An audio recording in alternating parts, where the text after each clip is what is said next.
morning students, welcome to today's class.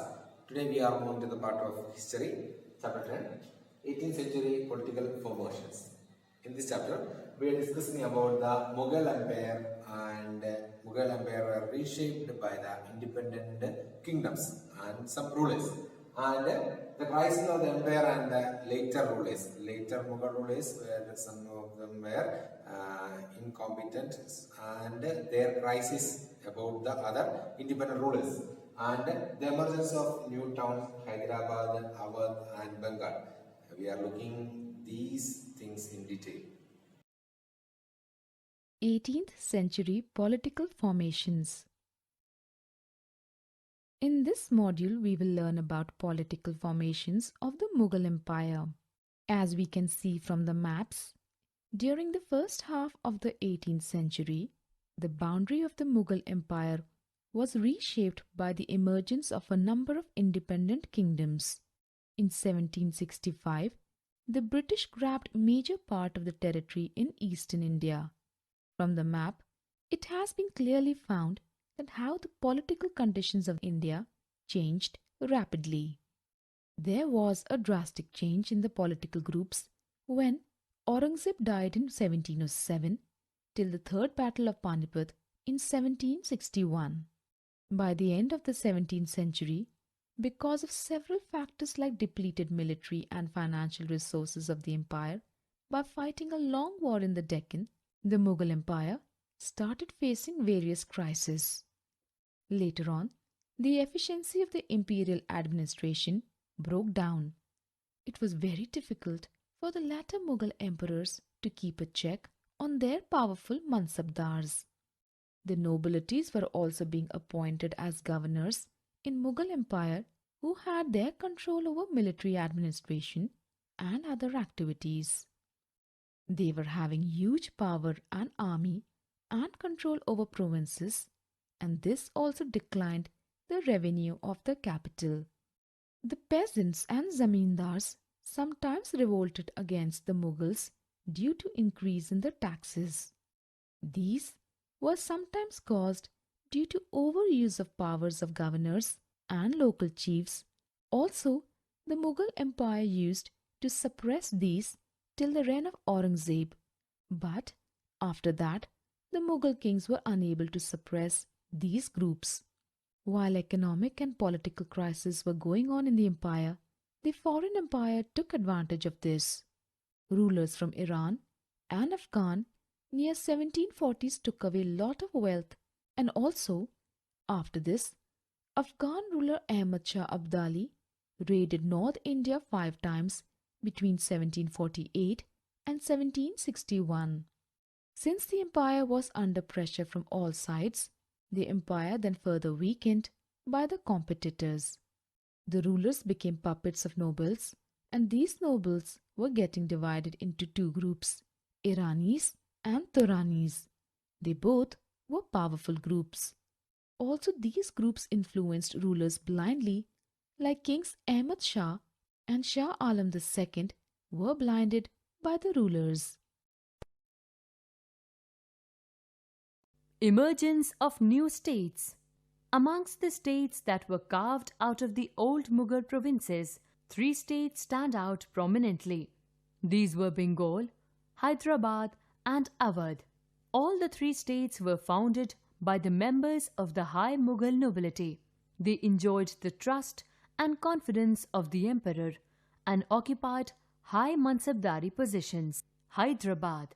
Chin Khalid Khan was a powerful Mughal noble who was appointed as the governor of Deccan and was given the title of Nizam-ul Mulk by Mughal Emperor Farrukhsiyar.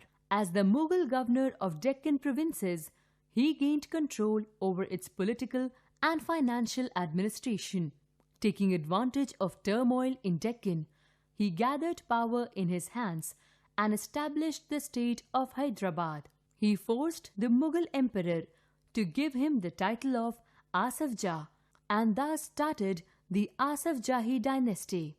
Asaf Jah brought skilled soldiers and administrators from the North India who welcomed the new opportunities in the south. Although he was still a servant of the Mughal emperor, He ruled quite independently without seeking any direction from Delhi or facing any interference. Hyderabad was constantly engaged in a struggle against the Marathas. Asaf Jah's ambitions to control rich textile producing areas of Coromandel coast were checked by the British. The Nizam's death in 1748 caused a war of succession in Hyderabad and Carnatic. The English and the French took opposite sides. Bengal. Bengal was one of the most important states to emerge as a semi-independent kingdom. Aurangzeb made Murshid Quli Khan the Diwan, revenue minister of Bengal. Later, he was appointed as the governor of Bengal. He quickly seized all the powers and in an effort to reduce Mughal Jagirdars to Odisha, he also ordered a reassessment of revenues of Bengal. Revenue was collected in cash with great strictness. In order to pay revenue in cash, many zamindars had to borrow money from bankers and moneylenders. Those unable to pay were forced to sell their lands to larger zamindars. Thus, a rich and politically active class of big zamindars and bankers arose. The banking house of Fateh Chand, also known as Jagat Seth, merchant of the world, grew very prosperous and powerful. Awadh. Saadat Khan was appointed as the Subedar of Awadh in 1722. Besides being fertile land, Awadh had the advantage of being located on an important trade route linking Bengal to northwest India. Awadh was close to Delhi and hence played an important role in Mughal politics. Saadat Khan was given the task of suppressing the revolts of local chiefs. Saadat Khan's success got him the title of Burhanul Mulk. He was responsible for managing the political, financial, and military affairs of the province of Awadh.